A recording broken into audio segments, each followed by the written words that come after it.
আমরা আছি, বিএনপি আছে, বেগম খালেদা জিয়া স্পষ্ট বলেছেন, তারেক রহমান স্পষ্ট বলেছেন, এই সমস্ত সন্ত্রাসবাদীদের দলে বিরানো হবে না। যদি দলের মধ্যে থাকে তাদেরকেও আমরা বের করে দেবো। সেই জন্য আপনাদের চিন্তার কোন কারণ নাই। বক্তব্য আমরা শীঘ্রই একটা কর্মী সভা করবো। ধন্যবাদ। এই জন্য আমরা এই ধন্যবাদ দেব এই 5ই আগস্ট যারা শহীদ হয়েছেন, আমরা ধন্যবাদ দেব এই 5ই আগস্টে যারা আজকে আহত হয়েছেন, আমরা ধন্যবাদ দেব এই 5ই আগস্টের যে সমস্ত গায়কদের সমস্ত মানুষরা রাস্তায় নেমে একটা স্বৈর শাসককে আজকে 16টি বছর পরে বিদায় দিতে সক্ষম হয়েছেন। এটা দ্বিতীয় একটা মুক্তিযুদ্ধ।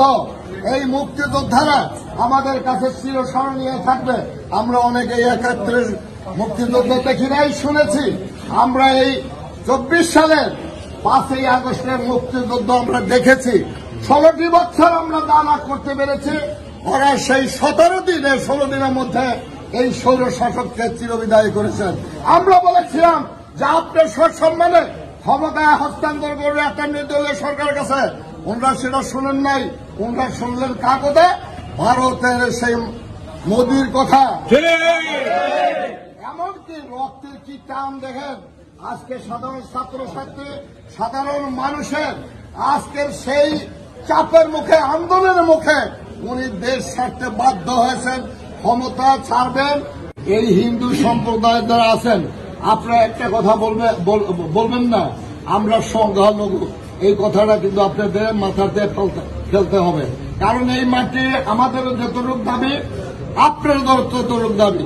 সাংবিধানিক ভাবে আপনাদের সেটাকে আপনাদের ক্ষমতা দেওয়া আছে, ভয়ের কোনো কারণ নাই।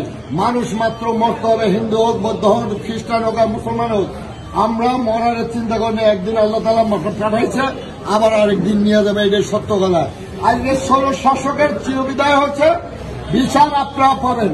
কোন জায়গা জমি যদি কেউ অন্যায়ভাবে দখল করেন, অবশ্যই আমরা সাংগঠনিকভাবে ব্যবস্থা নেব, পাশাপাশি আইন প্রয়োগকারী হাতে আমরা তাদেরকে সফলতা করব। যে বলো যে এই মামলায় কারা এই মিথ্যা মামলা দায়ের করছেন, মিথ্যা মামলায় তাদের আসামি করেছেন, আমরা সেটা উদ্ঘাটন করার জন্য দায়িত্ব দিয়েছে। আপনাদের সাথে আমি টেলিফোনে কথা বলেছি। আমাদের সেই ভারপ্রাপ্ত সভাপতি রোমান এবং আমাদের জমাস্তার আরো নেতৃত্ব আপনাদের বাড়িতে সবাইকে ডেপুটি সবাই এসেছিল মনে হয়।